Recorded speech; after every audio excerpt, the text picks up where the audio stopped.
Hola, ¿qué tal? Buenas noches. Bienvenido este miércoles a Sin Trincheras. En el programa de hoy hablaremos de la OTAN. Antes de nada, recordad que podéis escribir nuestro chat en directo dejándole preguntas a nuestros participantes, así como vuestra opinión. Darle a me gusta y suscribiros al canal. Es algo muy, pero que muy importante. En este 2022 se cumplen 40 años ya de la entrada de España en la OTAN. 40 años del referéndum que refrendó la entrada de España en la Alianza Atlántica tras ese memorable OTAN, de entrada no, de Felipe González. Esta mañana ha arrancado la cumbre de la OTAN en el recinto ferial de IFEMA de Madrid, que será el escenario en el que se celebrará el encuentro entre los 30 países miembros entre hoy, miércoles 29, y mañana, jueves 30 de junio. Uno de los principales objetivos de la OTAN en la cumbre de Madrid era retirar el veto de Turquía a la candidatura sueca y finlandesa a la Alianza Atlántica. Ayer martes, los tres países llegaron a un principio de acuerdo que desbloquea la solicitud, que se ha presentado oficialmente hoy, miércoles. Pero en Estocolmo la noticia ha sentado mal entre los partidos políticos que apoyan desde fuera al gobierno de Magdalena Andersson. Otro de los principales objetivos de la cumbre es sin duda la guerra en Ucrania y la estrategia de la OTAN en el conflicto y con Rusia. Sobre todo esto y mucho más hablaremos hoy. Pero aquí lo importante, ¿tú qué piensas? ¿La entrada de Suecia y Finlandia traerá estabilidad a la zona? Te leo en comentarios. Empezamos.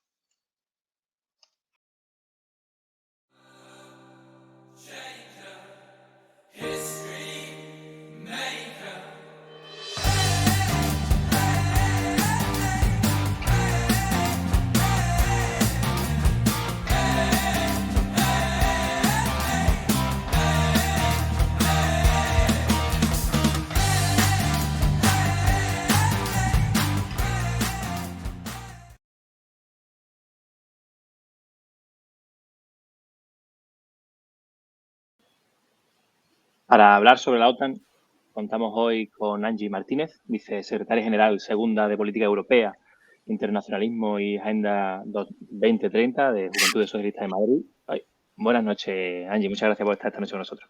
Buenas noches, Eugenio. Muchas gracias por invitarme. Me gustaría preguntarte, ¿qué papel crees que juega la OTAN en el mundo?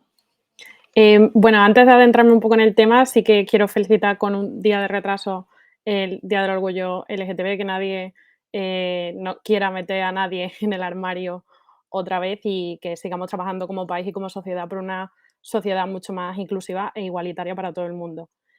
Sobre el papel de la OTAN, bueno, es especialmente relevante que a día de hoy estemos en este punto, celebrando una cumbre en Madrid, porque hace nada, 1 año, 2 años, ya me bailan un poco la fecha, se hablaba de que tenía una muerte cerebral, ¿no?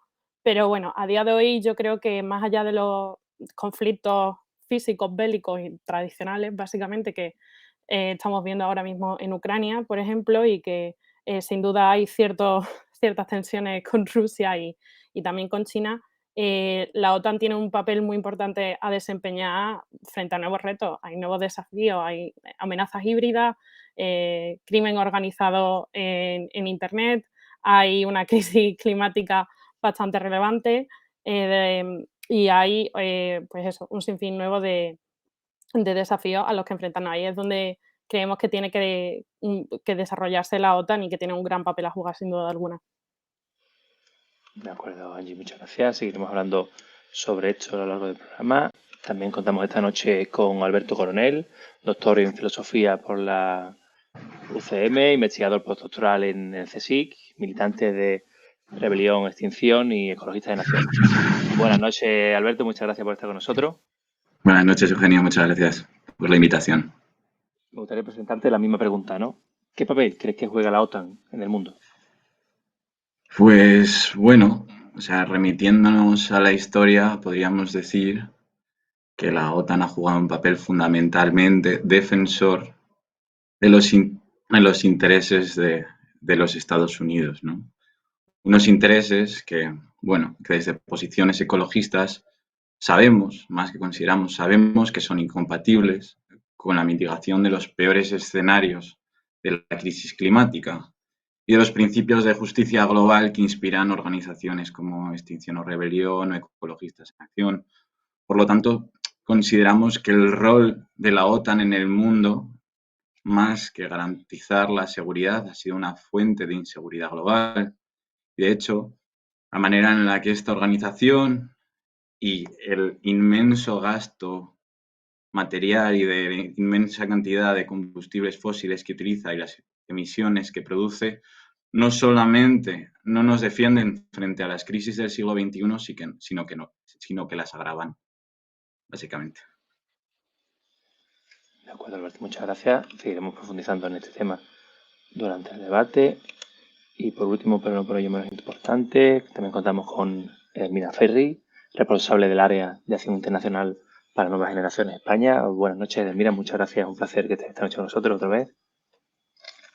Bueno, buenas noches, Eugenio. Otra vez, por supuesto, muchas gracias a ti por invitarnos y siempre, por supuesto, estar al día con todos los trending topics y con todos los temas que realmente, pues, se agradece que alguien los saque a la palestra, ¿no? Para que podamos, pues, debatirlo, discutirlo y siempre, pues, evidentemente, de la manera más sana y más respetuosa posible.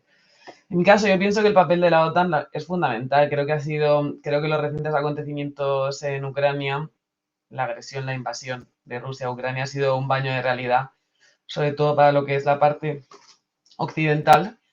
Y creo que desgraciadamente la historia se repite, ¿no? Antes el compañero hablaba, Alberto, ¿no? Del papel defensivo que ha tenido siempre la OTAN de los intereses de Estados Unidos, y yo creo que hay que darle un poco la vuelta al argumento. Ha sido al final un frente contra ciertas ideologías que se han considerado que atentaban, pues, realmente contra la libertad, ¿no? Entonces yo creo que es un papel decisivo, y realmente cuando se analiza hoy, sobre todo después de esta cumbre, creo que es algo que va a ser, evidente. Se van a resaltar dos aspectos, sobre todo del papel de la OTAN, ¿no? Que es el papel defensivo y sobre todo disuasorio.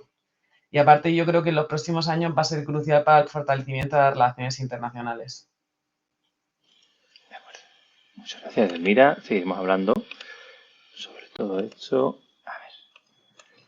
Me gustaría, bueno, empezar con el papel de la OTAN, ¿no? Hemos empezado hablando del papel de la OTAN. Me ha parecido muy interesante lo que ha planteado Edelmira, ¿no? Del papel defensivo y disuasorio, ¿no?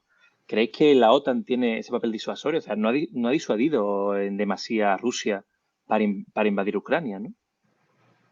Adelante, Edelmira, empiezo contigo. Sí, o sea, por eso digo que creo que los últimos acontecimientos han sido un baño de realidad, y para que ya nos dejemos un poco al margen también los infantilismos con los que hemos tratado muchas veces los conflictos bélicos, porque hay que tener en cuenta que un conflicto bélico no deja de ser un conflicto bélico, ¿no?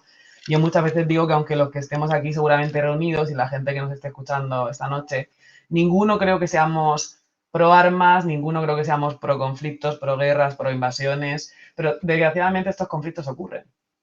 Entonces, cuando nos hemos dado cuenta del papel relevante de este tipo de alianzas, ¿no? Como en su momento fue después de la Segunda Guerra Mundial, o sea, tenemos que remontarnos un poco también al origen de la OTAN. ¿Por qué surge la OTAN, no? ¿Qué pactos previos hubo a la OTAN? ¿Contra qué? ¿No? O sea, ¿cuál fue el objetivo inicial de la OTAN? Y vemos que desgraciadamente la historia se repite, ¿no? O sea, después de esto es como podríamos volver a denominarlo, ya no una guerra fría, pero puede ser el inicio de un conflicto a muy largo plazo. Entonces, ahora hay que recordar, ¿no? Que anteriormente podemos decir que los bloques eran la Unión Soviética y Estados Unidos, ¿no? Y ahora mismo tenemos un bloque que, digamos, estaría formado por lo que sería la alianza de la OTAN y los países, digamos, amigos, y luego sería, pues, otro frente formado por potencias mundiales, como, o sea, por otras potencias mundiales y otros, evidentemente, países que desde mi punto de vista viven regímenes dictatoriales, como son China, Rusia y sus aliados, ¿no? Entonces yo creo que ahora los bloques no dejan de ser dos bloques, simplemente que es verdad que los protagonistas han variado. Le da la palabra a Alberto. ¿Qué te parece nuestra valoración y lo que plantea Edelmira, ¿no? El perfil, ¿no? De esos dos bloques, ¿no? De Rusia, China por un lado y la OTAN. También sin olvidarnos que China, la expansión de China hacia Latinoamérica, ¿no? También es interesante, y países africanos, ¿no? No lo olvidemos, ¿no? Claro. Bueno, pues yendo por partes. Me parece coherente esa visión, digamos, con el relato que se ha construido, obviamente en torno a la necesidad de que la OTAN permaneciese después de 1991, con el desplome de la Unión Soviética. Obviamente, ahí Europa y el mundo perdió una magnífica oportunidad para estabilizar la paz en el continente, pero ¿qué sucedió en ese momento y qué y obviamente sin quitarle peso a la invasión y a la agresión por parte de Putin, que ahora tendremos tiempo de tratarla. ¿Qué sucedió en ese momento? Básicamente Estados Unidos se dio cuenta de que con una Rusia integrada en las estrategias de seguridad europea, su influencia sobre Europa disminuía radicalmente. Entonces, la razón por la que no se previene muchos de los elementos, no todos ellos, de este conflicto, tiene que ver con esa historia, que no se puede entender simplemente a partir de este año, ni siquiera de 2014. Por otra parte, es importante recalcar que el argumento de la disuasión es una falacia y siempre ha sido una falacia. La disuasión nos está conduciendo a un rearme, una carrera armamentística que se está produciendo en Europa, en Estados Unidos, obviamente en Alemania como potencia que estaba sufriendo la mayor contradicción energética y militar en este conflicto, pero también en China. China lleva 3 años seguidos aumentando un 6% su gasto militar. Eso quiere decir que básicamente estamos entrando en un bucle de cocida, en una carrera armamentística que por detrás de su compromiso con la defensa de los valores democráticos, que ya a nosotros nos encantaría defender la existencia de una OTAN comprometida con los valores de la libertad y la democracia, lamentablemente no existe. Entonces, por detrás de esos conflictos hay unos intereses geopolíticos enfrentados que necesariamente necesitamos bloquear para avanzar en las vías pacíficas, diplomáticas, en la medida que sea posible. Digo, Nenji, ¿qué te parece, no? Existe este papel disuasorio de la OTAN. Es mejor, quizá, como dice Alberto, de jugar papeles diplomáticos para relajar el nivel de tensión. A ver, realmente una cosa no puede no existir los esfuerzos diplomáticos, pero como ya hemos comentado alguna vez, los esfuerzos diplomáticos a día de hoy, por desgracia, tienen que ir acompañados de cierto esfuerzo disuasorio, que en ese aspecto sí que estoy de acuerdo con Edelmira. Sí ha funcionado, o sea, no hemos tenido una guerra nuclear en los últimos 40 o 50 años por ciertas razones. O sea, a eso se refiere la disuasión. No tiene que haber disuasión. Si intentamos entender el concepto de disuasión respecto de Ucrania, lo estamos viciando desde el principio, porque es que Ucrania no forma parte de la OTAN. Ucrania se invade porque se considera parte de la esfera de influencia política de Putin. Entonces, ahí no entiendo muy bien cómo queremos encajar el concepto de disuasión y creo que está viciado desde el principio. Los esfuerzos diplomáticos yo creo que están ahí. O sea, creo que no hay mayor, no ha habido mayor demostración de esfuerzos diplomáticos de los líderes europeos y norteamericanos en muchos años. Pero cuando te están ganando una guerra y cuando están matando a tu gente, hay una parte que no va a querer sentarse a dialogar contigo ni a tener relaciones diplomáticas contigo si te está ganando. No le hace falta. Y entonces, ante esa situación, pues sí, entiendo que tiene que haber cierto rearme y tiene que haber cierto apoyo militar a una población a la que están arrasando y que están echando de sus casas. Recordemos que más de 7 millones de personas, primordialmente mujeres y niños, han huido de sus casas. O sea, es que es una cifra muy importante. Sí. La pregunta es si el rearme nos acerca o a la paz o a la prolongación de una guerra en la que la OTAN apuesta por la disuasión, pero no por la intervención militar. ¿Por qué? Por una dependencia energética a la que hemos jugado simultáneamente, que hemos jugado a ser aliados de los valores de Estados Unidos. Entonces, la pregunta es, ¿tenemos garantía en la historia de la OTAN de que el rearme y el aumento de la disuasión nos acerca a la protección de ese pueblo ucraniano, con el que obviamente yo creo que podemos partir de que las 3 personas que aquí estamos debatiendo tenemos un compromiso moral absoluto con la defensa de Ucrania? Ahora bien, eso tiene que venir acompañado de una consideración real acerca de cuál ha sido hasta el momento la tensión que ha producido, si la OTAN ha estado más cerca de la producción de este conflicto que de su prevención, y si su intervención está más cerca de prolongar la guerra que de acortarla. Otra pregunta sobre la mesa. Adelante, Angie. Nada, Póntela tú y ya te pasas de mí. esta es una visión que me sorprende mucho porque siempre estamos hablando y en ciertos círculos antimilitaristas y tal, se habla mucho de que la OTAN es negativa y que tiene una pretensión imperialista, pero con este discurso estamos legitimando el imperialismo de Rusia, porque mantiene una visión totalmente de la Guerra Fría en la que la expansión propia de la OTAN se recibe como provocación. O sea, esto me sobrepasa, no lo termino de comprender. Yo creo que todos tenemos muy claro también que esto es una guerra de desgaste y que en algún momento, espero que más pronto que temprano, se terminará. Pero, ¿qué hacemos cuando tu enemigo te fuerza a una posición? No te queda otra que, si se trata de tu supervivencia, intentar Ujú. por lo menos igualarla. ¿Qué vamos a hacer? ¿No rearmar? Esa es la opción. No rearmar y pedir, diálogo, diálogo, diálogo. Contra, pero si es que te están matando, te están bombardeando hospitales. Si es que, o sea, yo, comparto plenamente el fondo y me gustaría que las guerras fuesen así de fáciles de solucionar, pero sobre el terreno no lo es. Y sí que considero, llegados a este punto y para responder realmente un poco la pregunta, sí que considero que la asistencia de la OTAN es necesaria, sobre todo cuando nos enfrentamos a objetivos y problemas como crisis alimentaria, como crisis climática, que no sabemos gestionar a día de hoy. Bueno, Entonces, seguimos. creo que hay que desarrollarse en esos aspectos para reenfocar el Mm. papel de la OTAN y poder hablar de un nuevo futuro y una nueva hoja de ruta para la misma. Bueno, le voy a dar la palabra a Edelmira. ¿Qué te parece, no, el comentario que ha hecho Alberto? ¿Crees que realmente las posiciones de la OTAN van en el sentido de acabar con el problema de Rusia o no? Está muteada, perdón. Sí, perdón, disculpad. A ver, yo aquí quiero dar también una visión y personal, ¿no? Porque justamente hace menos de un mes visité la frontera con Ucrania, entonces puedo deciros un poco que evidentemente también lo que nos contaba la gente de diversas organizaciones, ¿no? Que nos llevó por el campo en sí en el que nosotros estábamos de refugiados, ¿no? Que era justo una ciudad pues de paso fronteriza con Polonia.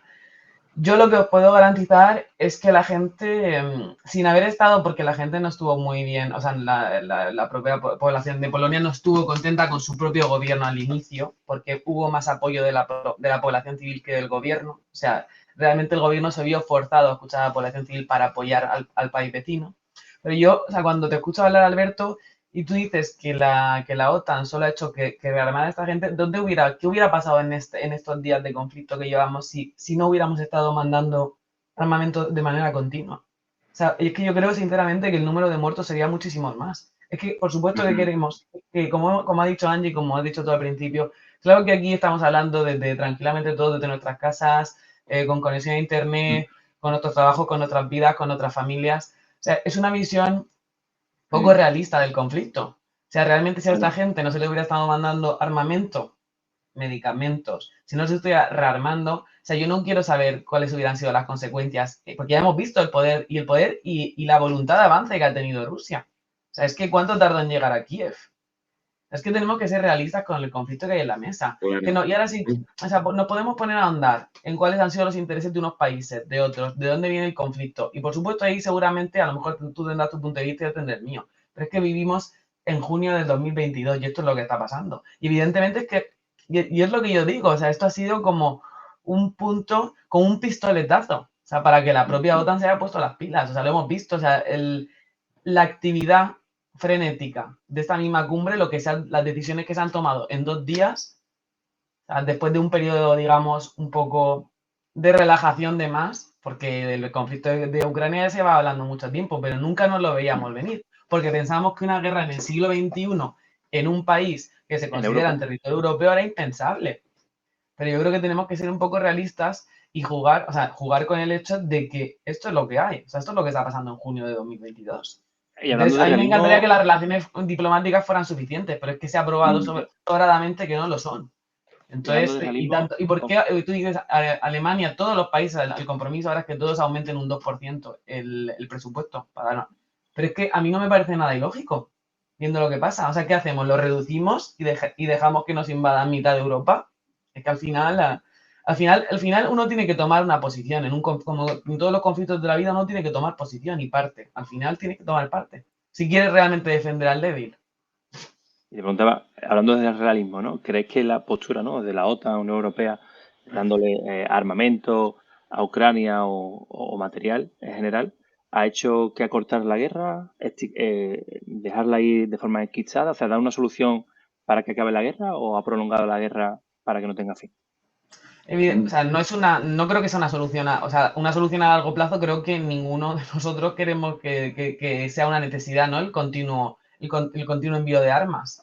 Pero a día de hoy yo creo que ha sido un gran apoyo para Ucrania. O sea, realmente, y ellos ya han hecho incluso una estimación de lo que necesitan al mes si el conflicto se alarga. Evidentemente, el objetivo principal, e incluso de la OTAN estos días, que se habrá discutido, es ver de qué manera, o sea, acercamos posturas, porque mismo en los pronunciamientos que se han llevado, bueno, entre ayer y hoy respecto del tema de Ucrania, o sea, la OTAN no quiere terminar de pintar a Rusia como un enemigo. O sea, realmente lo que se busca es un acercamiento diplomático en algún sentido. Pero mientras tenemos que tomar decisiones. Las decisiones se tienen que tomar de hoy para hoy.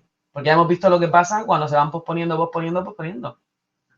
La palabra, Alberto. Venga, Alberto, lleva un rato. Sí, a ver, para clarificar un poco la posición que se trata de defender en ciertos sentidos. Obviamente, la actualidad del conflicto de Ucrania exige tomar decisiones. En este punto no hablo, a lo mejor por las organizaciones a las que formo parte, pero hay un debate, obviamente, en torno hacia la pertinencia de mandar armas y de apoyar al pueblo ucraniano. Es muy posible, quién sabe, que sin ese envío de ese armas la capacidad, bueno, es seguro que la capacidad de los ucranianos para defenderse frente al avance ruso hubiese sido mucho más complicada.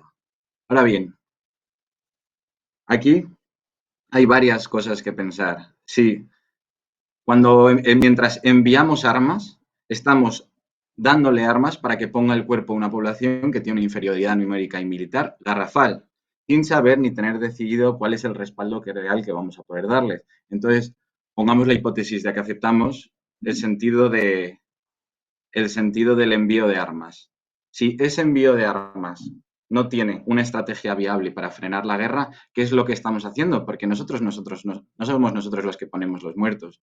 Y por otro lado, me gustaría añadir que reducir el debate en torno a la pertinencia de la OTAN respecto al conflicto entre Rusia y Ucrania es precisamente caer de alguna manera en la coartada.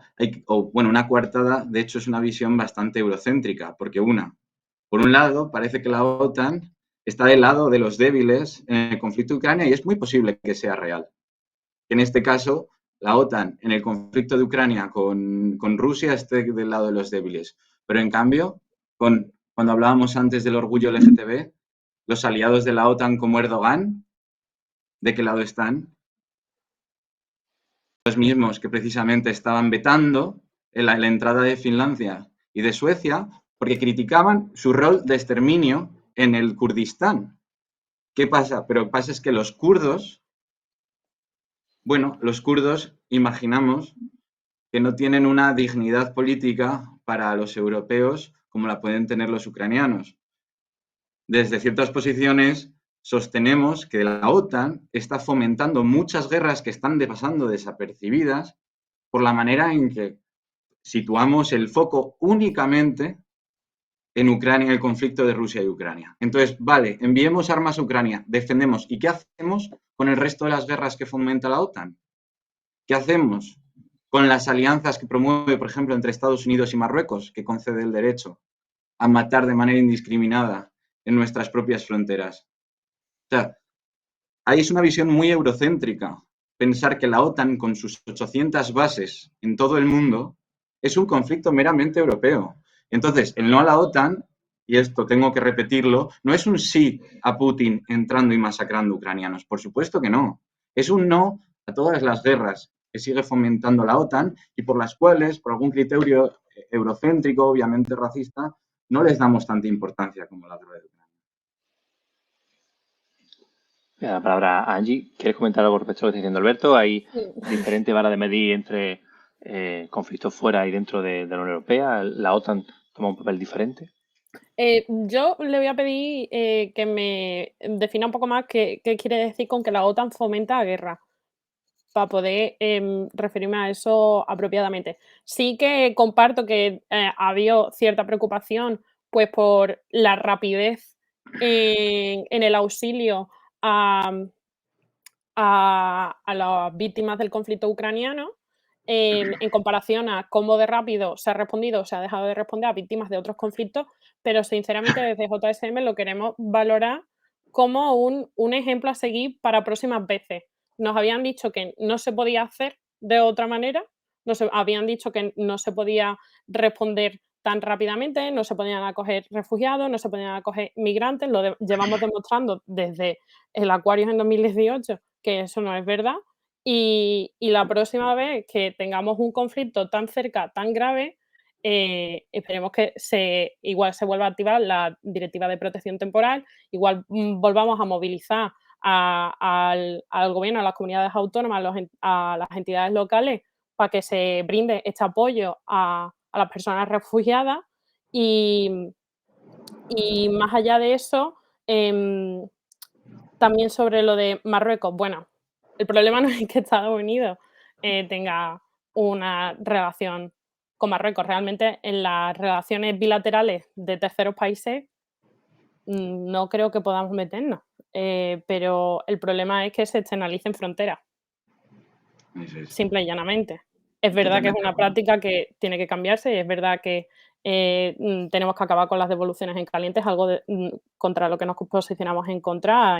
Desde JSM violan el derecho internacional, prohíben, bueno, no prohíben, pero evitan que las personas puedan apelar al derecho de asilo, que apelen su expulsión.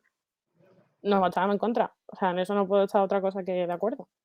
Angie, no quiero entrar en el melón de lo que ha pasado últimamente. Era muy posible.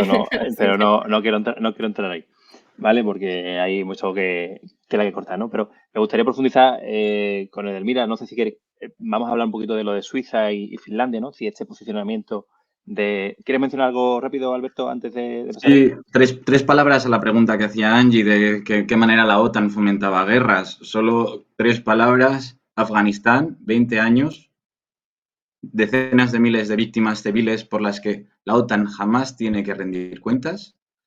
2 billones de dólares gastados. Victoria de los talibanes. Irak, armas de destrucción masiva, imaginarias, que legitimaban una invasión de un país con víctimas civiles que a día de hoy sigue destruido, y Libia. O sea, creo que la relación de la OTAN con la producción de muerte es tan flagrante y ha estado tan apoyado por la derecha de este país y por su sector más militarista que no nos podemos olvidar que antes de que Putin fuese invasor lo hemos sido nosotros.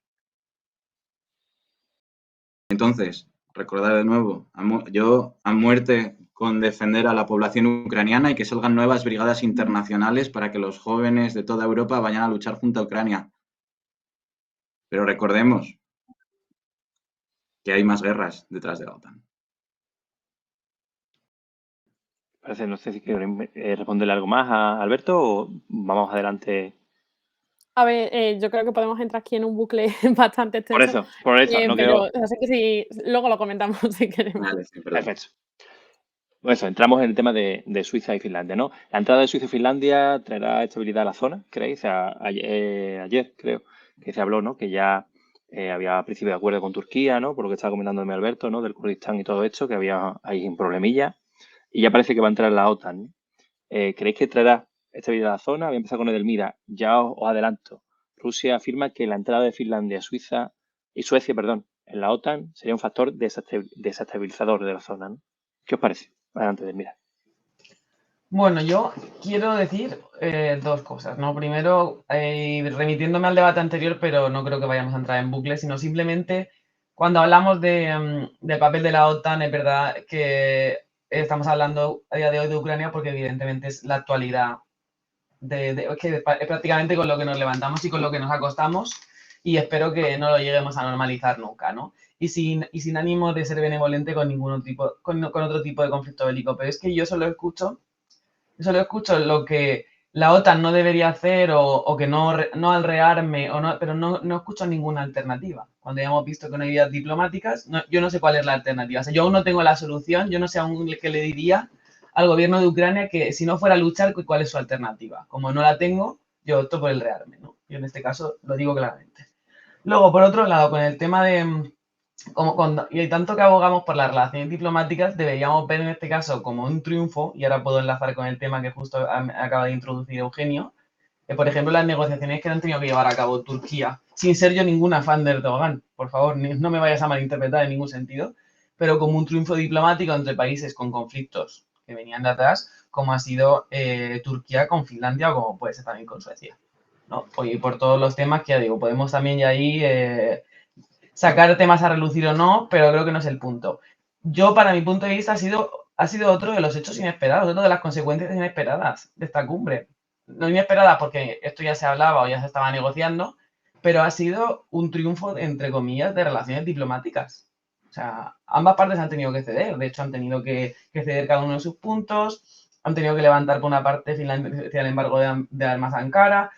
Tiene que haber, tanto que estamos a favor del triunfo de las relaciones diplomáticas, bueno, pues se ha demostrado que la OTAN en este sentido, pues incluso dentro de los que van ahora a ser nuevos miembros, esto se puede dar, ¿no? Debería ser un foco de esperanza, yo lo vería así. Y por supuesto que refuerza el papel de la OTAN. O sea, más que nada porque ahora tenemos doble frontera. La extensión, o sea, es el doble prácticamente con la entrada de Finlandia. Y es algo que yo pienso que Rusia, por nada del mundo, hace unos meses hubiera pensado. Entonces, pues por supuesto que ya digo que no tienen que estar siendo los mejores días de Putin, afortunadamente. Sí, pero aunque no sea los mejores días de Putin, ¿no? Como tú estás diciendo, ¿no? Y le ha salido el tiro por la culata, ¿no? Que pretendía que Ucrania no formara parte de la OTAN. ¿Creéis que esto meterá miedo, ¿no? O será disuasorio, como decías tú, o decíais al principio, ¿no? Con Rusia, o podría precipitar un conflicto a más alto nivel, ¿no? Bueno, yo retomo la palabra rápidamente porque no quiero quitarle tampoco tiempo a los Sí. compañeros, pero como estaba yo en ese momento, yo no creo, o sea, creo que sí que es disuasorio en el sentido que están pasando cosas que no estaban previstas por ellos, ¿no? O sea, igual que el nivel de resistencia de Ucrania, eran cosas que yo creo que para nada hace unos meses se esperaba, ¿no? Entonces, esto, y como digo, esperemos que no sea una guerra de desgaste, porque ahí va a salir perdiendo todo el mundo, está claro. Pero creo que sí que se ha dejado entrever que ni Europa ni los países asociados a la OTAN, porque no quiero ser eurocéntrica en ese aspecto, pero que ya no tenemos miedo ni tenemos tanto los intereses económicos puestos en mira, porque aquí va a salir perdiendo todo el mundo, como pasa en cualquier tipo de conflicto bélico. Pero ese miedo a perder o a los intereses que se van a poner, que se van a igual que, y bueno, se van a producir embargos, se van a levantar otros, o sea, esto va a tener una serie de consecuencias. Pero yo sí que creo que es una muestra del poder que en este momento puede tener la OTAN y que se ha reforzado. Yo creo que después de esta cumbre, con el nuevo plan estratégico que tienen, yo sí que creo que por lo menos, no te voy a decir que Putin vaya a estar temblando en su casa, porque ya hemos visto de lo que es capaz de hacer, y espero que no tengamos que ver nada más. Pero yo creo que sí que es un punto de inflexión, la verdad, sobre todo con la adhesión nueva de Suecia y Finlandia. De la palabra, Alberto, ¿crees que es un punto de inflexión esta nueva entrada de estos dos miembros de la OTAN? ¿Cambiará para bien su posición? Pues es verdad que aquí se juegan varias cosas. Varias cosas. En primer lugar, bueno, o sea, creo que llamar triunfo diplomático al hecho de que hagamos una concesión sanguinaria a un líder autoritario a cambio de que levante el veto a Suecia y a Finlandia, bueno, ahí daría de nuevo para discutir qué es lo que consideramos un triunfo y qué es lo que consideramos diplomático, ¿no? Con respecto al imprevisto, ahí estoy de acuerdo. Creo que Putin ha entrado, están pasando muchas cosas que Putin no esperaba. Y eso es una buena noticia. O sea, que es una muy buena noticia que a Putin le vayan mal las cosas. Llevamos décadas desde organizaciones ecologistas denunciando la persecución del colectivo LGTB, la persecución, la desaparición de la libertad de prensa, la desaparición de opositores políticos. Entonces, yo parto del hecho de que todo lo que le salga mal a Putin es una cosa buena. Ahora bien, creo que le tienen que salir mal las cosas también a muchos agentes desestabilizadores. Con respecto a esto, es importante ver que detrás de la anexión de Finlandia y Suecia está la disputa por las rutas del Ártico. Las rutas del Ártico son el pasaje que le permitiría a Rusia, en caso de funcionar en ciertas estaciones, se aprovecha el deshielo del Ártico, es decir, los síntomas más claros del cambio climático, para reducir a la mitad la distancia que necesita para exportar gas y gas natural sobre todo a sus aliados asiáticos. No es un aspecto muy importante para China, por ejemplo, la relación entre China y Rusia, que estas rutas del Ártico sean en algún momento viables. Este es sin duda uno de los intereses detrás de los cuales Estados Unidos está muy dispuesto a una carrera, a una lucha de desgaste con Rusia, porque en la medida en que Rusia se desgasta un importante socio de China. Ahora aquí, y recuperando una de las visiones de bloques que señalaba Delmira, es muy difícil decir que China y Rusia, por ejemplo, forman un bloque de aliados. De hecho, son socios estratégicos que tienen acuerdos comerciales, pero China tiene un interés mucho más puesto en la vía económica que en la vía militar. Entonces, la alianza, decir que hay dos bloques aliados que nos jugamos un estilo de vida es de nuevo, creo, un poco simplificar o polarizar la visión del mundo. Entonces, con esto quería decir que uno de los mejores efectos secundarios que podría tener la parálisis de Rusia es que digamos, frenar esa prolongación del capitalismo a través de las ruinas del cambio climático y por los casquetes del Ártico, y ojalá una de las consecuencias de todo este proceso sea impedir esa transformación del Ártico en otro foco de negocios, en otro fondo de extracción. Y voy a palabra por último a Angie. ¿Qué te parece, no? Esta entrada de Suecia y Finlandia. Bueno, a ver, yo parto de cogerlo todo con muchas más pinzas. Realmente lo que se ha hecho es levantar el veto a invitar a los países a entrar. Todavía se puede vetar la entrada. O sea, y esto es un periodo que, recordemos, la ampliación lleva su tiempo, las cosas de Palacio van despacio, como bien sabemos, pueden pasar muchísimas cosas, porque no es como si los últimos años no nos hubieran demostrado que el mundo se da la vuelta de un día para otro. Entonces lo cogería con muchísimas pinzas. ¿Que esto se le desencuadre en sus planes a Putin? Pues sí, celebro también que no le guste y que le descuadre todos sus planes expansionistas. Creo que sí tienen más relación China y Rusia de la que acabamos de pintar, por supuesto. O sea, va más allá de acuerdos comerciales y no olvidemos de que mientras que China vende como acuerdos comerciales la mayor parte de la acción exterior que lleva a cabo realmente son injerencias en países africanos, como hemos visto, que van muy de la mano de las militares en este caso. Entonces, yo lo celebro como algo positivo, por supuesto, pero sí que positivo, pues porque también, pues esto, ante estos nuevos retos y con esto sí que contraigo un poco a Delmira, en esta OTAN, ya en esta cumbre de la OTAN se ha desestimado el concepto de socio estratégico que llevábamos teniendo para Rusia desde hace más de una década, que coincidió pues bueno con el auge con el conflicto de Siria y que a día de hoy lo tengo por aquí apuntado, es amenaza más significativa y China es la segunda más significativa. Entonces, pues en este caso que dos países que están geográficamente así con Rusia entren, yo lo considero positivo. Entren, bueno, ya veremos si van a entrar o no van a entrar. Y me gustaría seguir, ¿no? En esta senda, estás hablando de Rusia con China, ¿no? Y me gustaría preguntarle de, mira, ¿qué relación, ¿no? debería tener la OTAN respecto de China, ¿no?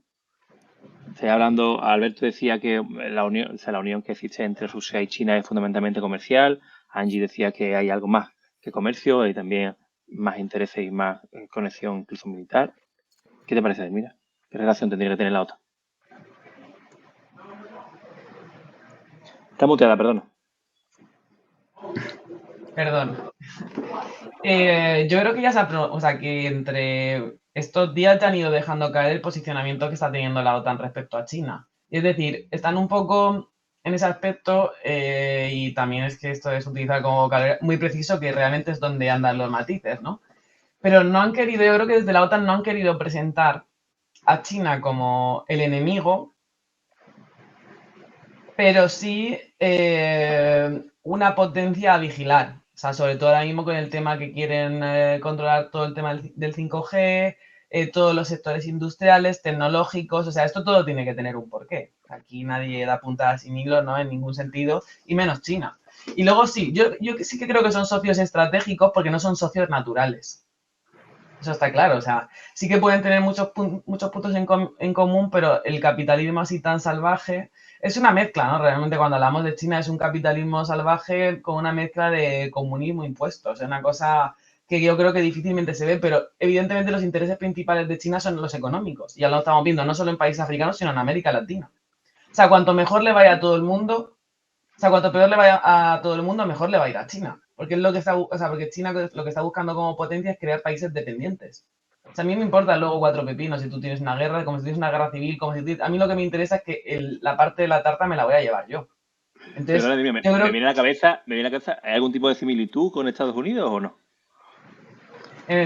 aunque tú dices que en el sentido imperialista, ¿no? Como antes yo creo que ha dicho Alberto. Bueno, yo lo que coincido principalmente es que yo prefiero el carácter imperialista de Estados Unidos, que está basado en principios liberales, que el imperialismo chino, que está basado en principios comunistas. Si me das a elegir, yo me quedo con el imperialismo estadounidense sin lugar a dudas. Le traslado mi pregunta, Alberto. ¿Qué te parece, no? ¿Qué relación o qué trato ha de tener la OTAN respecto a China, ¿no? ¿Cómo se está desarrollando realmente ese expansionismo, ¿no? Ese imperialismo chino, ¿no? Que intenta abarcarlo lo más posible Claro. todo, ¿no? Pero apelando al principio del realismo político, más que cuál debería tener, o sea, empezar por cuál tiene, en cierto modo, ¿no? Hay que recordar que hay varios invitados ilustres a esta cumbre de Madrid, entre los cuales está Corea del Sur, Japón, Nueva Zelanda. Es decir, ahora mismo hay una disputa en el Pacífico muy importante. Y en el Índico, en el sudeste asiático, hay disputas por la influencia. China, que tiene un mecanismo de colonialismo financiero y comercial, para mí significa una evolución interesante respecto al intervencionismo militar que ha caracterizado a Estados Unidos. Digamos, cuántos, si uno contase la cantidad de democracias desestabilizadas por los Estados Unidos en la segunda mitad del siglo XX y en la primera mitad del siglo XX, se te van las listas, y además repitiendo a veces cada década en un mismo país. Entonces, bueno, o sea, yo estoy de acuerdo aquí, creo que no hay mucho disenso en torno a que el interés chino, el interés de China es expansionista. Bueno, dudo que lo que se puede decir con respecto a lo mejor para lo peor para todo el mundo, lo mejor para ellos, no se pueda decir también de otros muchos bloques, que esa es la característica de los bloques imperiales, donde precisamente no se distingue mucho a Estados Unidos de China. Entonces, ¿cuál debería tener? Creo que es fundamental avanzar en las relaciones hacia la descarbonización de China. China llega más tarde a la revolución industrial, sus emisiones, aunque ahora son ingentes, son mucho menores que las históricas de países como Inglaterra o Estados Unidos. Entonces, claro, ahí es muy difícil exigir una descarbonización a un país que dice, ahora estoy yo controlando el crecimiento económico, ahora yo tengo la sartén por el mango. Pero nos jugamos literalmente la vida en llegar a un acuerdo, en parar la guerra comercial y tratar de imponer, digamos, que el interés general de la especie humana prevalezca sobre los intereses comerciales de bloques. Esto es idealista, lo sé, pero ¿qué pasa cuando el idealismo parece ser la única postura que aboga por la supervivencia? O sea, digamos, en base a qué realismo deberíamos postrar la rodilla. Entonces, bueno, con la OTAN creo que en su movimiento de crecimiento y de solución tendría muchas más oportunidades para rebajar la tensión militar con China, entonces muchas más posibilidades para disminuir su huella y acercar al grueso de la población humana a un futuro donde la supervivencia sin fenómenos meteorológicos extremos, sin violencia, sin fronteras militarizadas, sin enfermedades y sin conflictos por los recursos fuese el día a día. Porque me quedo con la expresión que ha utilizado antes Edelmira con respecto al baño de realidad. Coincido que esta guerra es un baño de realidad de Europa. Pero ojo, que si esto ha sido un baño de realidad, solo hay que mirar la tormenta que se nos viene encima. La palabra Angie, ¿qué te parece, no? El tema de... Y después quiero retomar lo que ha dicho Alberto, ¿no? El tema de la crisis climática y la OTAN y lo que tú mencionabas de que puede jugar un papel interesante la OTAN en el tema climático. Adelante, Angie. Bueno, a ver, yo creo que hemos pasado muy de puntillas sobre el verdadero papel de China, que sí que aparece tiene toda la pinta de que sobre las conclusiones que arroje mañana la cumbre sea efectivamente la segunda amenaza más significativa para la OTAN y sí, o sea, sí es un expansionismo completamente agresivo. Es que crear islas artificiales para expandir tu frontera marítima es completamente expansivo y completamente agresivo. Es que crear dependencias estratégicas en base a políticas coercitivas y establecidas gracias a tus comercios, eso es expansionismo muy agresivo. O sea, no todo es solo, pues, mm, no sé, lo que estábamos hablando de Latinoamérica y Estados Unidos. O sea, es que es una nueva forma de expansionismo que todavía no tenemos asimilada, que es completamente agresiva. También hay una lucha increíble y que están ganando un relato en el que no nos llega ese tipo de información. Yo creo que no invitar a Australia, a Nueva Zelanda, a Corea del Sur, a Japón, hubiera sido un error. O sea, si hablamos de realismo político, tenemos que hablar de realismo geopolítico. Una de las fronteras, de las zonas del mundo más tensionada es la frontera en Corea del Norte y Corea del Sur. O sea, ¿cómo no va a estar en este foro? O sea, me sobrepasa también.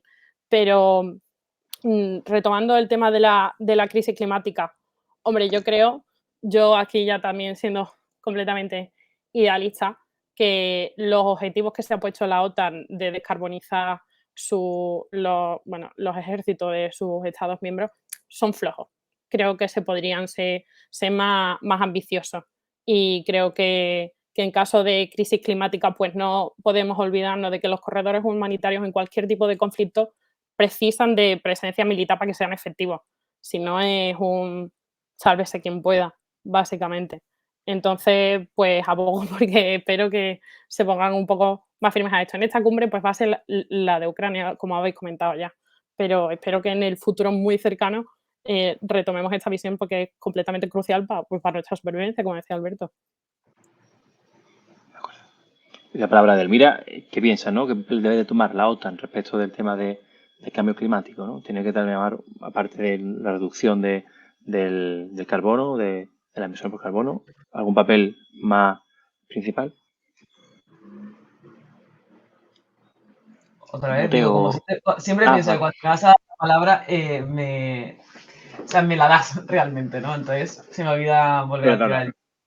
Bueno, a ver, yo creo que en ese sentido es verdad que no ha sido uno de los puntos fuertes, o sea, no creo que haya sido uno de los puntos, no es que haya sido menos importante, pero no ha sido uno de los puntos fuertes de la cumbre, no creo que haya sido el objetivo de esta cumbre. A lo mejor hubiera podido ser una cumbre de la OTAN respecto del cambio climático, y en este aspecto sí que creo que ya, en esto creo que sí que soy bastante positiva, que mismo la Unión Europea sí que está haciendo unos esfuerzos bastante relevantes. Y no es que no diga que no necesitamos que la OTAN en su conjunto también lo realice, ¿no? O tenga ciertos postulados o haga ciertos statements durante estos días y diga, oye, el esfuerzo y los objetivos están ahí. O sea, me parece ya muy positivo que sea parte de la estrategia.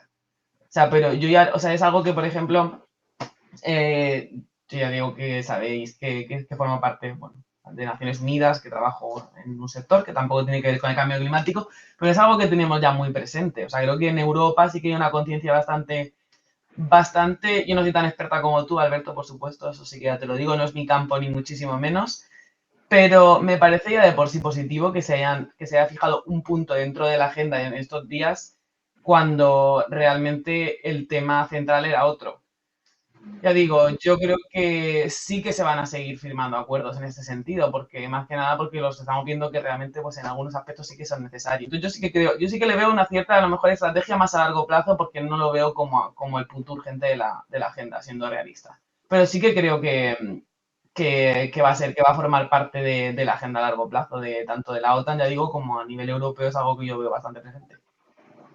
Bueno, ¿y acabo con Alberto o adelante, Alberto? Sí. Bueno, a este respecto, un pequeño matiz en respecto a lo que comentaba antes Angie, ¿no? Sí, es verdad que hay agresividad en el expansionismo económico de China, ¿no? Pero si tenemos en cuenta cómo fue digamos, al construir islas artificiales, pero claro, me ha venido a la cabeza la historia del colonialismo europeo, ¿no? Donde nos inventábamos etnias a las que, como los Hutus y los Tutsis, para distribuirnos el caucho que ellos mismos extraían, o en los inicios del extractivismo colonial, ¿no? Para sacar la plata del Potosí. Crear islas artificiales es verdad que es agresivo, pero podemos decir que en la historia del expansionismo económico es casi una lindeza. Dicho esto, con respecto a la OTAN y el cambio climático, cuando yo empezaba mi presentación diciendo que no es la respuesta adecuada a las crisis civilizatorias, obviamente se ha entendido o se quería entender que no me estaba refiriendo solamente al conflicto entre Rusia y Ucrania, sino a otros muchos conflictos que enfrentamos, entre ellos no solamente el cambio climático, sino, o la crisis climática, que digamos cambio climático ha habido siempre, sino a la crisis energética y de materiales. Enfrentamos muchas crisis simultáneamente. Y bueno, con respecto a la OTAN y el cambio climático, hay que pensar que el Pentágono es el principal consumidor de petróleo del mundo. El mundo, sí. Se calcula, de hecho, que si fuese un país ocuparía la posición 47 respecto, o sea, consume más petróleo el Pentágono que un país como Portugal o como Suecia. Esto lo tenemos que tener en cuenta a la hora de pensar de qué estamos hablando cuando hablamos de la disminución de la huella de estos ejércitos. Antes hablábamos de la descarbonización, que sabemos que es un sistema de producción de energía que estabiliza, digamos, que está saliendo muy rentable al desarrollo chino, pero hablamos sobre todo de que la dependencia de los combustibles fósiles, del petróleo, el gas, de los ejércitos es absoluta. Pensar en disminuir o en hacer un así como ejércitos eco-friendly es imposible, ya no desde un punto de vista ideológico, técnicamente y energéticamente movilizar los bombardeos, los cazas, los portaaviones, requiere del petróleo. Y de hecho, eso hace que el principio de supervivencia de las propias organizaciones militares se tengan que disputar el petróleo. Entonces, claro, una vez creadas estas inmensas organizaciones militares, ellas para sobrevivir se disputan los recursos energéticos que necesitan. Eso muestra, en cierto modo, que en sí misma la estructura de estos colosales dispositivos militares pues nos acercan mucho y nos arrastran consigo a un horizonte donde ya no nos vamos a disputar cuestiones ideológicas. Ya estamos viendo que el calor que está entrando en mayo y en junio está afectando a los cultivos, simultáneamente a los cultivos que no están llegando de Ucrania, obviamente. Estamos viendo, o sea, hace poco nevó en Bogotá, que no había sucedido antes, poco antes de la pandemia del COVID, se registraron, bueno, ardió prácticamente una buena parte de Australia. Entonces, claro, si pensamos que el cambio climático va a fomentar inmensas y va a seguir aumentando la crisis migratoria que nos afecta, vamos a seguir enfrentándonos a fenómenos como los que hemos visto en nuestras fronteras. Entonces, yo la verdad es que me conformaría de todas las participaciones, digo, todos los diálogos que he tratado de mantener, decir que las crisis que ahora mismo afectan a la seguridad de las poblaciones humanas van mucho más allá del espectro de las crisis militares. Y tenemos que ser conscientes que las estructuras militares dan una muy pobre respuesta a la mayor parte de esas crisis, que se van a llevar muchas vidas. El cambio climático, por ejemplo, ya se está llevando del orden de 250.000 personas al año. Ahora bien, estas tampoco son de las europeas, ¿no? En Europa tenemos unas condiciones como más resilientes a los efectos del cambio climático. Es una cuestión de justicia global que saquemos la cabeza de los conflictos internos a Europa y miremos lo que está sucediendo fuera. Muchas gracias, Alberto, por tu participación. Pero me gustaría decir con Angie, me ha dejado un poquito, escuchándote me he quedado un poquito anonadado. Angie, el tema de me gustaría decir que, mira, como has hablado de eurocentrismo y todo esto, hemos hablado en un principio y se me ha quedado en el tintero y no me gustaría acabar el debate sin esto. Habéis hablado del incremento del gasto militar, ¿no? Y me gustaría preguntaros de dónde sacamos el dinero. O sea, se pide desde la OTAN, ¿no? El incremento, creo que decía, de, mira, ¿no? Un 2% del PIB o hasta el 2%. ¿De dónde sacamos el dinero, no? en un contexto de la Unión Europea, ¿no? Hablamos aquí de España, quizás centrándonos en España, donde hay inflación, donde va a haber problemas económicos en la población, una posible recesión. ¿De dónde sacamos el dinero, Angie? Bueno, a ver, sí que aclara que, si no me falla la memoria, España ha dicho que no se iba a meter en este aspecto dentro del marco de la cumbre. Sí que tampoco es algo que consideremos especialmente conflictivo, porque, como he mencionado antes, em, conforme nos vamos enfrentando a nuevas y muchas veces desconocidas amenazas, necesitamos dedicar recursos a estudiar cómo defendernos de ellas. Y no todo es comprar tanques y aviones, también es financiar la UME, por poner un ejemplo. Em, Dicho esto, creo que a nadie le sorprendería decir que desde Juventud Socialista de Madrid siempre hemos defendido y siempre defenderemos que las personas y las organizaciones y las empresas que tengan más en este país paguen más impuestos. O sea, no estamos hablando de subir una subida generalizada de impuestos al contribuyente medio. Creo que todos somos conscientes de que hace escasos días se ha bajado, de hecho, el IVA a la electricidad del 10 al 5%, pero ¿de dónde sacamos el dinero? Bueno, es que todavía hay bastante gente que cobra muchísimo dinero en este país que no paga su parte justa. Y es una manera, también estaría bastante bien abordar este tema, creo yo. Creo que se hará en algún momento, hay una reforma fiscal pendiente, de hecho. De acuerdo. Sigo con Edelmira. Bueno, a mí en este caso me gustaría también preguntarle a Angie que si le subimos los impuestos también a las empresas grandes, a todas las personas que más... O sea, realmente, a lo mejor, ¿qué hacemos luego con todos estos puestos de trabajo que esta gente da?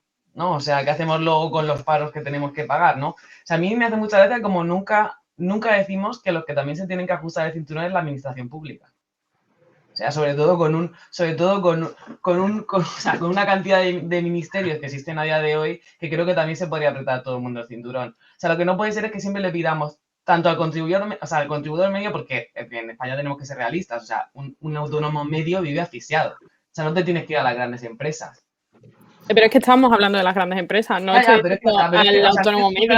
A mí me hace mucha gracia que empezamos como por el tejado. O sea, pero la gente que realmente que se tiene también que ajustar, que son, o sea, en España tenemos de las mayores administraciones públicas que existen en Europa. O sea, es algo incomparable con muchos otros países. O sea, y lo único que hacemos es crear más funcionarios muchas veces y crear más ministerios. O sea, yo creo que los primeros que tienen que dar ejemplos son los políticos. Y creo que todos nosotros, en ciertos aspectos, por lo menos estamos en organizaciones políticas, al menos que yo sepa, Angie, tú y yo. O sea, creo que los que primero tenemos que empezar dando ejemplos somos los que estamos. Yo no tengo ningún puesto de responsabilidad a día de hoy, más que estar, evidentemente, en nuevas. Pero creo que, o sea, nunca decir que las administraciones públicas también se tienen que apretar el cinturón, siempre tenemos que subir impuestos. O sea, a lo mejor al revés, si no subiéramos tanto los impuestos, a lo mejor la gente podría gastar más. A lo mejor si gastamos más, creamos más puestos de trabajo. O sea, es que está claro que esto son teorías económicas, pero ¿de dónde sacamos ese 2%? Yo estoy a favor de que ahora mismo, y sí que creo que España ha estado de acuerdo en subir ese 2%, porque es una de las condiciones que se han impuesto en esta cumbre. O sea, claro que aumenta el gasto de militar en este sentido. O sea, tenemos que estar preparados para ataques cibernéticos, tenemos que estar preparados para cubrir los espacios aéreos, o sea, tenemos que estar preparados ante unas amenazas que hace X tiempo no existían. Pero esto de que vamos a financiar todo subiendo los impuestos, es que a mí me parece el cuento de la lechera, pero vamos al revés. Sí, por supuesto, si asumes que yo he dicho que vamos a hacer una subida generalizada de impuestos y no a las personas que más cobran. No, las personas que más cobran no son los funcionarios en este país, son las grandes empresas. Pero que no veamos en ningún momento, o sea, que no veamos en ningún momento que hace falta reducir el a las gasto administraciones público. públicas, cuando además es una completa falacia que España es uno de los países con más administración pública. ¿Sabes cuántos funcionarios tiene el Departamento de Cooperación al Desarrollo de la Comunidad de Madrid, que es la comunidad más rica de este país? 2. ¿Sabes cuántos sanitarios siguen haciendo falta en este país? Muchísimo. Profesorado, muchísimo. O sea, no sé por qué estamos hablando de funcionarios cuando no es el caso. Si estamos demostrando continuamente que tenemos que reforzar ese cuerpo de funcionarios públicos, no entiendo. No estaba hablando de eso en ningún momento. Vale. Y antes de seguir con Alberto, me gustaría, bueno, retomando lo que está diciendo Edelmira, de subir el 2%, la necesidad ante esto, Sería interesante, digamos, un ejército más eficiente a nivel europeo. O sea, introduzco ese detalle, ¿no? ¿Necesitamos esa dependencia con la OTAN o podemos desarrollar un ejército europeo como creo que ya hace tiempo, ¿no? Hablaba Sarkozy, acerca de Sarkozy. Edelmira, ¿qué te parece? Ahora le doy la palabra a Alberto. A ver, yo creo que en este caso fue una idea que se lanzó al aire, no, pero en este caso también tiene que ver con la soberanía de los propios países. Entonces yo creo que este sí que es un tema que aún costaría que todos los miembros de la Unión Europea se pusieran de acuerdo. Y es normal, o sea, es una de las competencias que no quieres completamente del todo delegar. Nos está hablando muchas veces de la seguridad nacional, de tu propio ejército, pero bueno. O sea, a largo, o sea, lo veo como un objetivo inalcanzable. No lo creo, pero es verdad que ya tampoco vamos a estar doblando y triplicando cuerpos, ¿no? Es decir, nosotros ya cada nivel nacional, cada uno dispone de su propio pues, servicio militar, de su propia armada, de sus diferentes cuerpos militares y fuerzas y cuerpos de seguridad del Estado. Y luego también pertenecemos a la OTAN. Si me preguntas si haría falta un ejército europeo como tal, o sea, creo que ya existe, a lo mejor sin llamarse así, ¿no? O sea, creo que ya existe como tal, pero sin llamarse así. Porque de hecho, una de las características de formar parte de la OTAN, ¿no? Es el hecho de que cuando se ataca a uno de los miembros de la OTAN, evidentemente cada integrante de la OTAN decide cómo responder a ello. No están obligados a intervenir militarmente, ¿no? Pero yo creo que a lo mejor sin darle esa forma o sin llamarlo de esa manera, ya existiría una respuesta militar en el caso de que este tipo de conflictos se dieran. Vale. Y tú, Alberto, ya te voy con el combo completo. ¿De dónde sacamos el dinero? Y la idea de un militar, un ejército europeo. Pues, a ver, ¿de dónde se saca siempre el dinero? Tuvimos una crisis financiera gestada, digamos, en las entidades que producían humo y lo vendían todo. ¿De dónde se sacó el dinero? ¿De dónde se sacaron los miles de millones? De la gente que trabaja todos los días y de la gente que paga impuestos. Los pueblos y los trabajadores son como el saco sin fondo de fondos para salvar o rescatar estructuras absolutamente ineficientes. Ya, vamos, me hace mucha... La verdad es que me he quedado un poco atónito con la intervención de Edelmira en este caso. O sea, me costaría ver por dónde empezar, ¿no? Porque pareciera ser, ¿no?, que la reducción de la administración pública no ha existido, ¿no? O sea, en Madrid estarás... O sea, el ejemplo que tenemos en Madrid, por ejemplo, es el cierre de 20 centros de atención primaria. Precisamente cuando hemos pasado por una pandemia crítica en la que hemos sobreexplotado a nuestro personal sanitario, poniendo en riesgo su vida. ¿Y para qué nos sirvieron los ejércitos en esa crisis? Absolutamente de nada. En cambio, tenemos una memoria tan corta que estamos viendo que las amenazas biológicas que nos rodean, las pandemias, los cambios climáticos, la inflación, por ejemplo, que se está multiplicando, pero en cambio, ¿quién va a pagar ese 2%? Lo va a pagar la misma gente que está pagando los costes de la gasolina que se están yendo a las nubes, que está pagando la inflación en el mercado y en los supermercados. Esa es la misma gente que va a pagar. Porque antes decía Adelmira una cosa con la que estoy muy en desacuerdo, que es que aquí perdemos todos. No es verdad que perdamos todos con las guerras. Hay industrias militares que se están forrando de la misma manera que las energéticas se están forrando con la carestía de la luz. Y si estamos en escasez de agua, pero podemos sacar agua para vender electricidad al precio del gas natural, pues se hace, porque esta es la fiesta del beneficio. Entonces, ojalá existiesen mecanismos para que no pudiésemos ganar todos de las guerras, pero Frontex está ganando dinero con la crisis migratoria, Iberdrola está ganando dinero con la crisis energética y Airbus, Indra están ganando dinero con la crisis militar.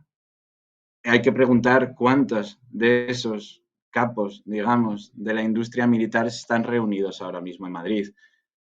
Entonces no hace falta hacer más eficientes los pueblos, basta con aumentar el campo, digamos, el margen de población trabajadora que es sacrificable en aras de estos presupuestos. Y por otro lado, me gustaría concluir con que esta idea de que el 2% es una subida oculta que muchos gastos militares se ocultan en otros gastos. Es decir, ya seguramente si sumamos el gasto total, podríamos estar perfectamente por encima del 2%. Ahora bien, todos esos gastos no constan como gastos del Ministerio de Defensa. Entonces, bueno, en conclusión, estas cosas lo pagarán los de siempre, los que pagamos todas las cosas, y la eficiencia muchas veces en los ejércitos no hace más que aumentar la cantidad de ejército que te puedes permitir con los mismos recursos económicos y energéticos. Entonces, aumentar la eficiencia de los ejércitos europeos no serviría de nada. Le doy palabra a Angie, pues, si quieres responder respecto a lo que te decía antes del Mira y sobre el tema europeo, para cerrar. Sí, bueno, por cerrar un poco con el tema europeo, como europeísta y federalista convencida, yo creo que la Unión Europea tiene que avanzar hasta tener un ejército propio que no entienda de aportaciones de los Estados miembros, como a lo mejor se hace con los cascos azules, es un buen ejemplo, que cada país pones más o menos, pero se sabe más o menos un poco pues, de dónde viene todo, cuánto financia cada uno y tal igual. Yo creo que tiene que ir hacia ese camino. Creo que nos queda un camino muy largo. La defensa es uno de los pilares de cualquier Estado. Si ya cuesta muchas veces negociar términos de mayor integración económica, nos está costando sangre, sudor y lágrimas negociar un nuevo pacto migratorio porque hay países que pues son un poco menos solidarios o prácticamente insolidarios, básicamente, como muchas comunidades, como alguna comunidad autónoma de España. Si ya cuesta eso, supeditar un poco la soberanía nacional en ese sentido a la seguridad colectiva, pues yo creo que es un camino que nos queda muchísimos años. Creo que sería completamente positivo. Si parece lo dejamos aquí. No sé si quieres mencionar algo más, Edelmira, lo que te comentaba Alberto, o empezamos con los titulares.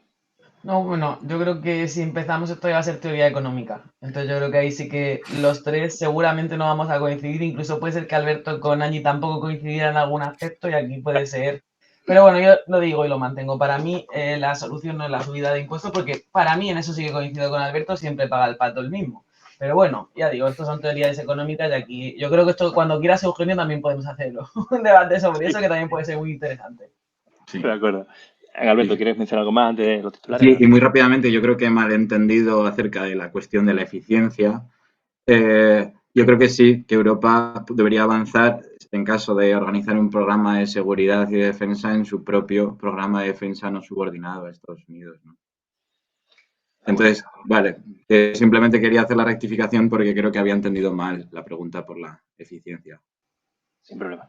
Pero es que en ese sentido ya existe, o sea, ya existe una estrategia común europea. O sea, es a lo que me refiero. O sea, una cosa es la estrategia común de seguridad y otra cosa sería un ejército. Yo creo que estamos hablando, a lo mejor es que lo estás entendiendo, a lo mejor la pregunta cada uno la está entendiendo de una manera, por eso la Claro. interpretamos distinta. Pero ya existe un servicio, o sea, para poner una estrategia en común de seguridad. De hecho, se intenta, ¿no? Sobre todo lo hemos visto últimamente en materia antiterrorista, que se intentan crear estrategias en común ahora con el tema de la ciberseguridad. Pero bueno, yo creo que ya digo, estos son temas un poco también lanzados al aire. No te quiero entretener más, Eugenio. No, me entretiene, me informa, está muy bien. Quiero empezar con los titulares, ¿de acuerdo? Voy a empezar con Angie, así que Angie, un momentito. Adelante, Angie. Bueno, para cerrar, básicamente y resumidamente, estamos ante un momento histórico. Sé que las personas jóvenes estamos cansadas de que en los últimos 10 años todos los sucesos que vivimos sean todos históricos, pero así es. Después de ver una vez más y después de la guerra de los Balcanes, una guerra en suelo europeo, los socialistas hemos demostrado que no solo pintamos dentro de la OTAN, pintamos también a nivel europeo, pintamos a nivel mundial. En este afán de la oposición, de hacer la oposición más desleal con su país, de dejar al gobierno socialista como un poco más que unos monogrillos. Básicamente, un poco eso. Y sí que creo, y estaremos todos muy pendientes de qué conclusiones arroja la cumbre mañana, pero desde luego marcará un antes y un después, como hemos visto con la invitación a Finlandia y a Suecia, con la clarificación ya por fin de lo que es el flanco sur de la OTAN, por dónde va a ir ahora la organización y creo que tiene pues muchísimos retos por delante, muchísimos desafíos, pero bueno, sí que se abre también un nuevo periodo de cooperación y estaremos atentos a ello. De acuerdo, muchas gracias, Angie, por tu participación esta noche. Sigo con Alberto. Adelante, Alberto. Bueno, pues yo creo que creemos que Europa ahora mismo está atrapada entre dos imperios que agonizan para mantener el poder en sus respectivas zonas de influencia. Por eso nos preocupa enormemente el entusiasmo militarista con el que Europa se está lanzando a la remilitarización de la OTAN, por tres razones. En primer lugar, no tenemos ninguna garantía de que la mediación de la OTAN nos acerque más al final de la guerra de Ucrania que al comienzo de una tercera guerra mundial en la que otra vez va a estar sobre la mesa la sombra de la guerra nuclear.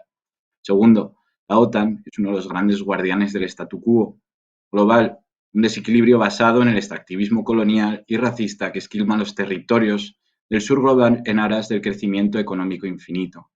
Tercero, nos estamos adentrando en una cuádruple crisis civilizatoria, climática, energética, de recursos y migratoria, y la guerra las va a agravar todas a la vez, como ya lo está haciendo, de hecho. Literalmente nos estamos jugando la vida y el planeta Tierra en la escalada de este conflicto. Por ello, nuestro no a la OTAN, por muy difícil que sea de mantener en estos momentos, no quiere sino alertar acerca de las crisis climáticas, de que la crisis climática es una amenaza que solo detendremos si avanzamos por la vía de la cooperación pacífica internacional, la vía del desarme militar, la vía del decrecimiento energético. Y ni la OTAN ni Putin tienen cabida en este esquema. De acuerdo, Alberto. Muchas gracias a ti también por tu participación esta noche. Y acabamos con Edelmira. Adelante, Edelmira. Bueno, en primer lugar yo quería agradeceros a los compañeros por el debate, discusión de hoy y también a ti, Eugenio, por organizarlo.